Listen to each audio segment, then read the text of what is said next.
Apakah bule itu punya uang banyak, sayang? Ini paling sensitive question. Hai pemirsa yang luar biasa. Kembali lagi bersama saya, Martin AC. dan saya Menangnya Mas Anggi. melaporkan langsung Dari seperti biasa Jenewa Rumah Celupa. Dan pemirsa, hari ini kita punya topik yang sedikit berbeda. Kita punya topik apa, sayang? Kami akan bicara tentang mitos dan fakta tentang orang bule yang ada di Indonesia. Jadi langsung saja pemirsa, kita tanya ini bule seputar mitos dan fakta yang beredar di kalangan kita semua. Let's go! Yap, di video selanjutnya mau bikin video tentang mitos yang ada antara bule yang jalan-jalan di Indonesia ya. Tapi di video ini kami bicara tentang fakta dan mitos tentang bule yang jalan-jalan di Indonesia. Maksudnya bagaimana? Bener?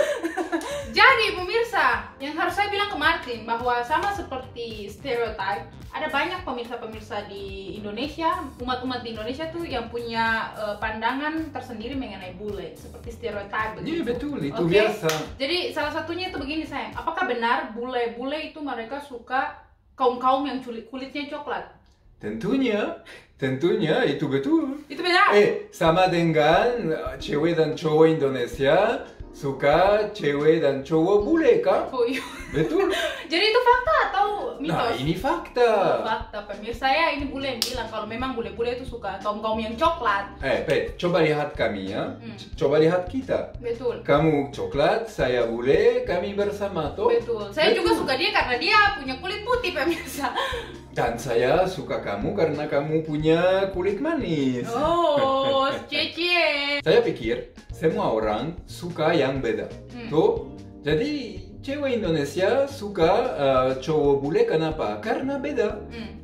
Karena khusus, karena tidak seperti lain orang yang melihat setiap hari, bertemu setiap hari di Jadi kita semua itu tertarik dari perbedaan. We are all attracted by the difference. Of course. Betul, pemirsa. Jadi itu fakta ya.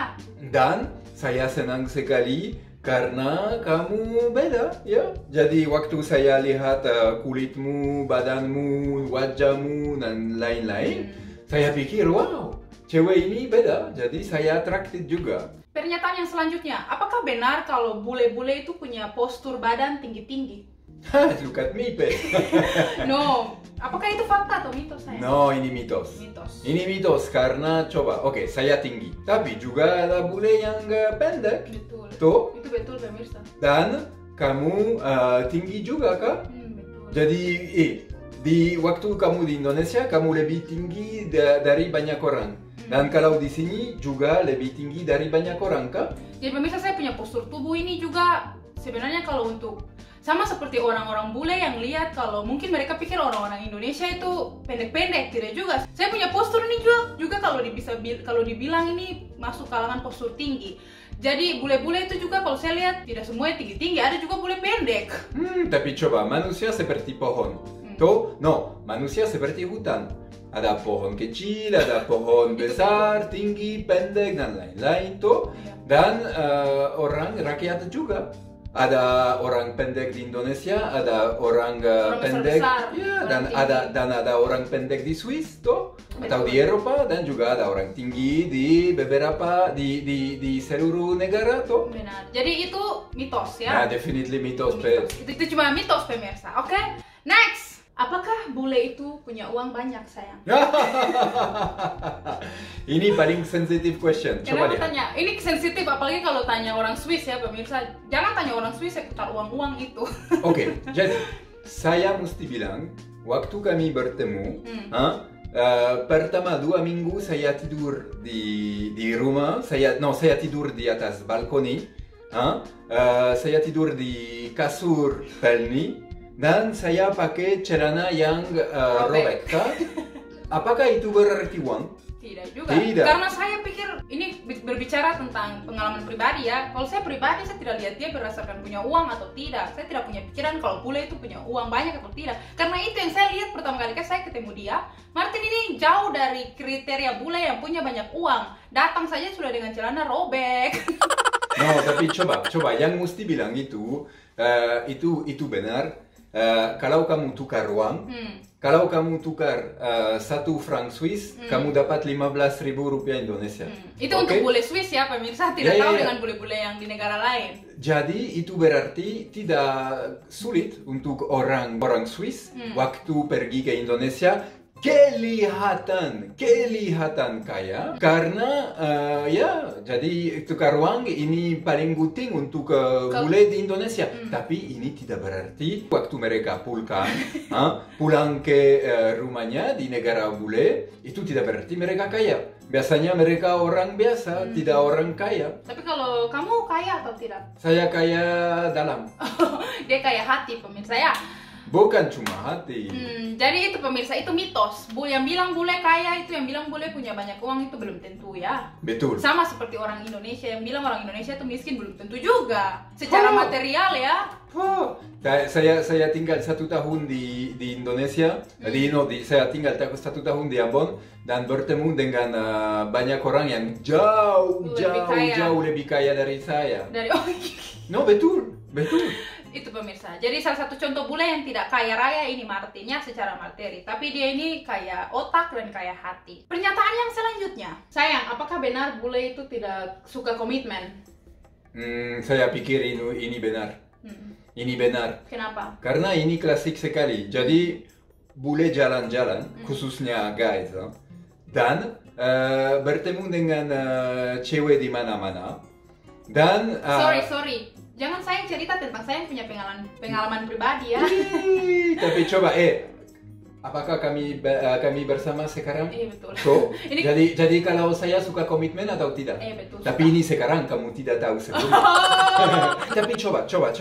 Jadi bule jatuh cinta di pulau jauh dari rumahnya dan mungkin 1, 2, 3 bulan excited sekali tapi lalu Lalu mulai pikir, tentunya kalau saya ingin suruh cewek ini pergi ke negara saya, harus nikah. Betul. Jadi ini komplikasi besar. Tapi kami tahu bahkan di hidup di semua negara, komitmen ini complicated thing. Betul. Tapi coba, the fact that you need to marry, fakta that harus marry, kasih banyak pressure dan it's like a proof of love, ya.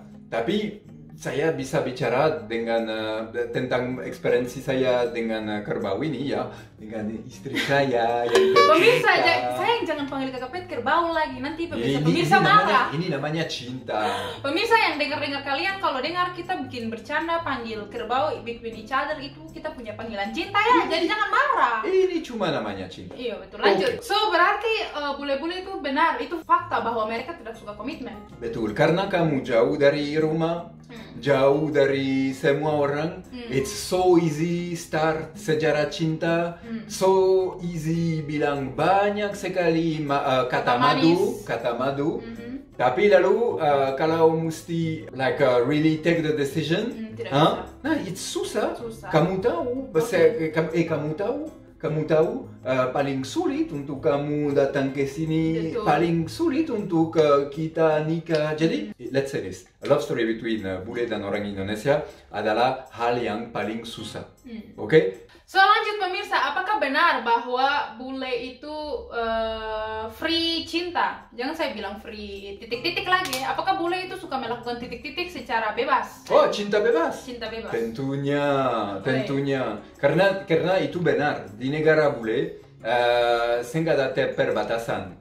Jadi kamu boleh pacar waktu kamu umur 16 atau 15 dan nggak ada kontrol. Jadi di budaya kami, cinta adalah hal yang paling bebas.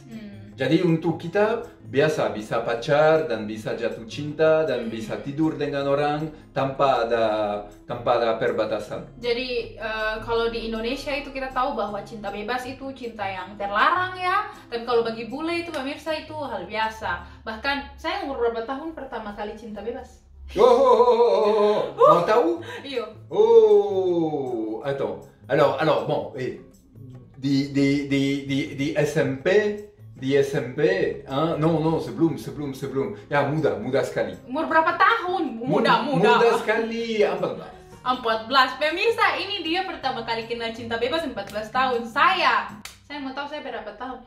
Pemirsa, ini saya jujur ya, saya itu pertama kali kenal cinta bebas itu umur 17 tahun. 17?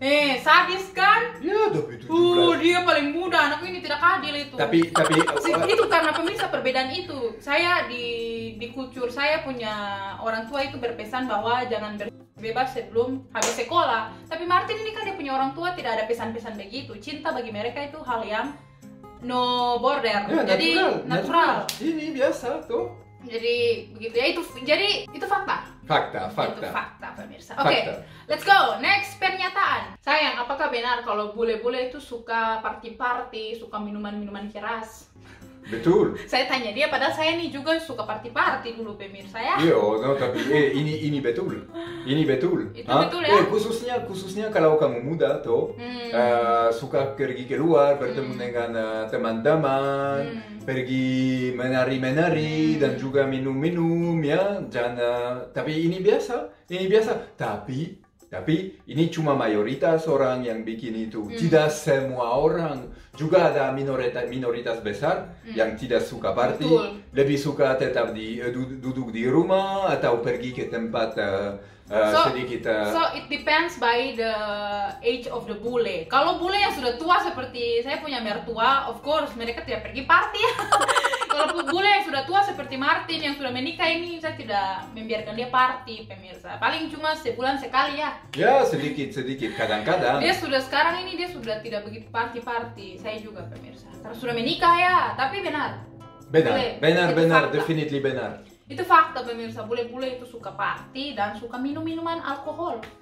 Betul. Next pernyataan. Apakah benar bule-bule itu mereka pintar-pintar, punya otak? Kenapa ketawa? Kalau ini fakta, itu berarti saya pintar. Tapi bagaimana itu saya pintar dan menikah dengan kerbau ini? Tidak bisa pemirsa. Belum tentu juga, ada juga orang yang tidak. Maaf ya pemirsa, jangan marah, tidak punya otak begitu ya. Saya juga ketemu bule-bule yang jahatin saya itu banyak di sini pemirsa. Apalagi cowok-cowok itu, mereka juga ada yang bule tidak sopan. No, betul ada banyak. Itu kayak saya pikir itu stereotip. Yo, betul. No. Coba. Ini Sorry. When we say bule pintar, it means mereka punya otak ya pemirsa. Menurut kamu pintar ini kategorinya seperti apa? Kalau menurut saya pintar ini punya otak, sopan. Ya, betul. Like education, betul. Yo. Tapi coba lihat di Indonesia ada banyak sekali orang bule yang paling bodoh tuh, dan di sini juga ada banyak orang bule yang paling bodoh. Yang jahat. No. Saya pikir intelligence is international, tapi juga stupidity. Betul. Jadi di semua negara ada banyak orang pintar dan juga ada banyak orang yang kurang pintar. Betul. Jadi pemirsa, itu saja kita punya cerita-cerita seputar mitos dan fakta seputar bule ini. Dan semua pernyataan-pernyataan yang tadi kita sudah jabarkan kebenarannya dan kemitosannya itu belum tentu benar adanya ya. Kalau menurut pemirsa punya pendapat-pendapat pribadi seputar bule-bule ini, mitos dan fakta, bisa tambah di kolom komentar. Ya, tolong, saya memang ingin tahu apa kemitosan tentang orang bule di Indonesia. Tolong. Di pikiran pemirsa sekalian ya. Betul. Namanya representasi sosial. Namanya sharing juga. Betul. Apa representasi sosial dalam otak orang Indonesia antara orang bule itu? Betul. Jadi tolong komen, bagikan dengan kami. Untuk saya ini menarik sekali. Dan jadi seperti biasa, jangan lupa like, komen, subscribe supaya kami tetap semangat untuk bikin video banyak lagi. Dan apa Pet? Dan sudah itu saja pemirsa ya, kami bilang ciao pemirsa, ciao Bella, dan jaga kesehatan selalu pemirsa. Karena situasi dan kondisi belum begitu stabil, tapi jangan lupa untuk senyum pakai gigi. Oke, dan masih ada satu hal yang saya mau bilang. Apa itu? Tapi ini maaf, bukan untuk pemirsa, ini untuk istri saya. Apa? I love you, Pet. Wih, kenapa? Sayang. Ciao guys. Saya mau bilang I love you too, tapi nanti saja, jangan di depan pemirsa ya. Ya betul. Jadi terima kasih banyak atas perhatian guys dan sampai jumpa lagi. Dadah.